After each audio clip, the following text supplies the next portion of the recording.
Assalamualaikum warahmatullahi wabarakatuh.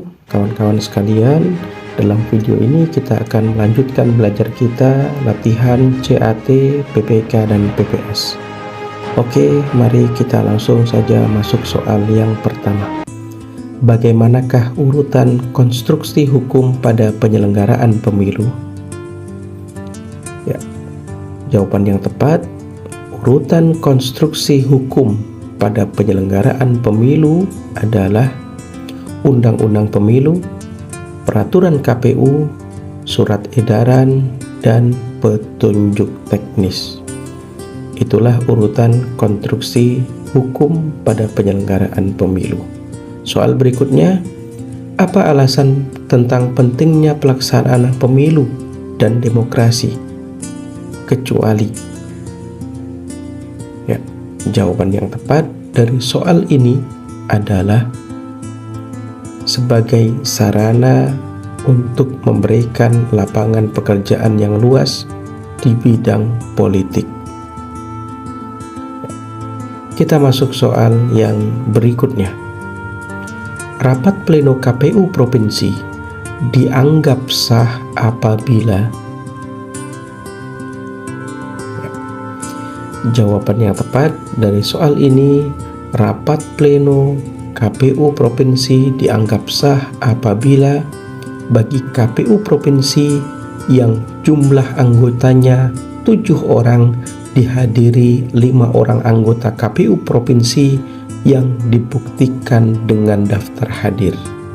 Soal berikutnya, penyelenggara pemilu berpedoman pada asas sebagai berikut kecuali. Jawaban yang tepat dari soal ini ya, kecuali moralitas. Oke, kita masuk soal yang berikutnya.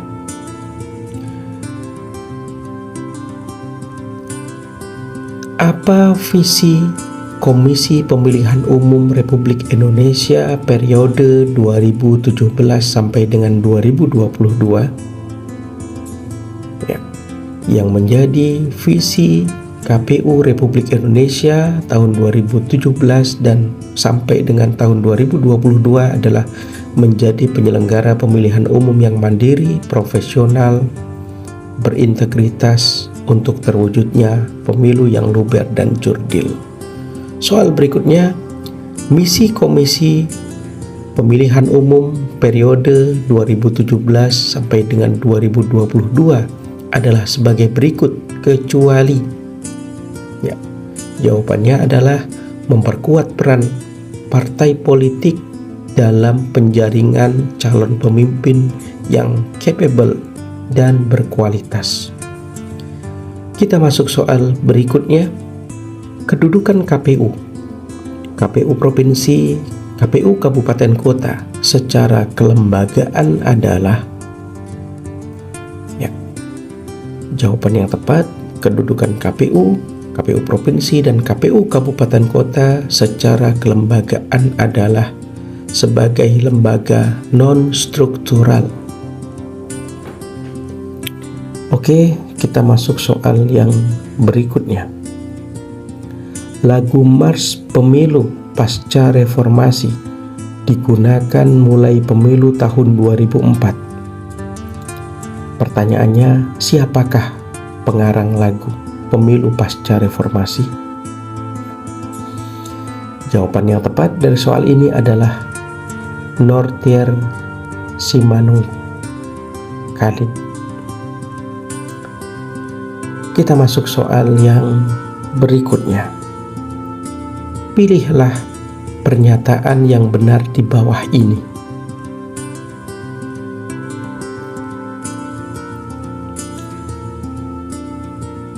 Pernyataan yang benar di bawah ini adalah Komisi Independen Pemilihan atau KIP adalah KIP Aceh dan KIP Kabupaten di Provinsi Aceh yang merupakan bagian dari Komisi Pemilihan Umum. Soal berikutnya, berdasarkan Undang-Undang Nomor 11 Tahun 2006 tentang Pemerintahan Aceh, sebutkan untuk Dewan Perwakilan Rakyat daerah tingkat kabupaten kota di Provinsi Aceh? Ya, jawabannya adalah Dewan Perwakilan Rakyat Kabupaten atau Kota, DPRK. Oke, kita masuk soal berikutnya. Equality before the law sebagai salah satu ciri negara hukum mempunyai pengertian. Ya, jawabannya equality before the law mempunyai pengertian kesamaan di depan hukum. Kita masuk soal yang berikutnya. Bentuk pemerintahan atau administrasi di mana para pemimpin dipilih berdasarkan prestasi atau kemampuan mereka adalah, ya, jawaban yang tepat dari soal ini adalah meritokrasi, yang merupakan bentuk pemerintahan atau administrasi di mana para pemimpin dipilih berdasarkan prestasi atau kemampuan mereka. Soal berikutnya, trias politika sebagai teori pembagian kekuasaan antara eksekutif, legislatif, dan yudikatif dicetuskan oleh, trias politika ini adalah sebagai teori pembagian kekuasaan yang dicetuskan oleh Montesquieu. Oke, soal berikutnya, pemerintah dalam arti yang sempit mencakup siapa saja? Jawabannya di sini, pemerintah dalam arti yang sempit yaitu mencakup presiden, wakil presiden, dan menteri. Oke, kita masuk soal yang berikutnya. Perbedaan bentuk pemerintahan republik dengan monarki adalah, ya, jawaban yang tepat, perbedaan bentuk pemerintah republik dengan monarki adalah cara memilih kepala negaranya. Kita masuk soal yang berikutnya. Pada tahun berapa Indonesia mempunyai Perdana Menteri? Jawaban yang tepat dari soal ini, tahun di mana Indonesia mempunyai Perdana Menteri yaitu pada tahun 1945 sampai dengan 1959. Kita masuk soal yang berikutnya. Lembaga yudikatif di Indonesia selain Mahkamah Agung adalah, ya, jawabannya, lembaga yudikatif di Indonesia selain Mahkamah Agung adalah Mahkamah Konstitusi dan Komisi Yudisial. Oke, kita masuk soal yang berikutnya. Ancaman terhadap satu pulau merupakan ancaman terhadap bangsa dan negara. Hal ini merupakan perwujudan Kepulauan Nusantara sebagai satu kesatuan. Jawaban yang tepat, hal ini merupakan perwujudan Kepulauan Nusantara sebagai satu kesatuan negara, kesatuan Republik Indonesia.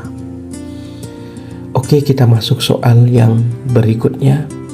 Ketaatan dan kesetiaan seseorang yang harus diserahkan kepada bangsa dan negaranya merupakan pengertian dari, ya, jawabannya adalah ketaatan dan kesetiaan seseorang yang harus diserahkan kepada bangsa dan negara merupakan pengertian dari nasionalisme.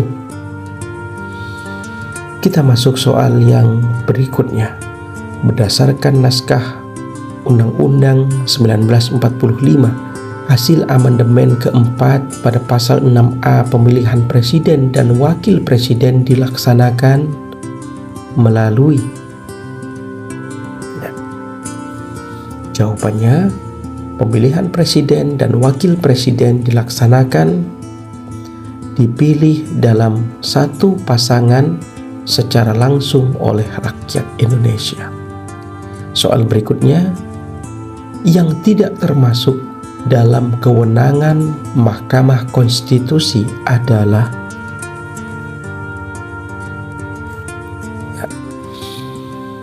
bahwa ini yang tidak termasuk kewenangan Mahkamah Konstitusi adalah memutus perselisihan tentang hasil pemilihan umum. Oke, kita masuk soal berikutnya. Apa kewenangan tambahan yang dimiliki Mahkamah Konstitusi berdasarkan Undang-Undang Nomor 8 Tahun 2011? Ya. Jawabannya, yang menjadi kewenangan tambahan yang dimiliki oleh Mahkamah Konstitusi adalah memutus perselisihan hasil pemilihan gubernur, bupati, dan wali kota. Oke, soal berikutnya, pada amandemen berapa yang dijadikan dasar bagi pelaksanaan pemilu presiden dan wakil presiden secara langsung? Jawabannya adalah pada amandemen ketiga dan keempat yang menjadi dasar pelaksanaan pemilu presiden dan wakil presiden secara langsung. Oke, kita masuk soal berikutnya. Di bawah ini adalah kewajiban KPU kabupaten kota kecuali. Ya, jawabannya adalah menyampaikan laporan pertanggungjawaban semua kegiatan penyelenggaraan pemilu kepada pemerintah daerah dan Dewan Perwakilan Rakyat Daerah. Soal berikutnya, berapa jumlah daerah yang melaksanakan pilkada serentak pada tahun 2020 kemarin? Jawabannya adalah jumlah daerah yang melaksanakan pilkada serentak pada tahun 2020 kemarin adalah berjumlah 270 daerah. Kita masuk soal berikutnya. Persyaratan untuk menjadi anggota KPU kabupaten kota antara lain kecuali. Ya. Jawaban yang tepat dari soal ini, persyaratan untuk menjadi anggota KPU kabupaten kota kecuali berusia paling rendah 35 tahun pada saat mendaftar. Kecuali berarti yang bukan. Soal berikutnya, mana pernyataan di bawah ini yang tidak tepat? Ya. Jawaban dari pertanyaan ini, pernyataan yang tidak tepat di bawah ini adalah KPU kabupaten kota memilih dan menetapkan sekretariat PPK dengan keputusan bersama kepala daerah dan ketua KPU kabupaten kota. Oke, baiklah kawan-kawan sekalian, sampai di sini belajar kita dalam video kali ini. Semoga bermanfaat dan selalu tetap semangat. Salam PPK dan PPS tahun 2022. Semoga sukses. Wassalamualaikum warahmatullahi wabarakatuh.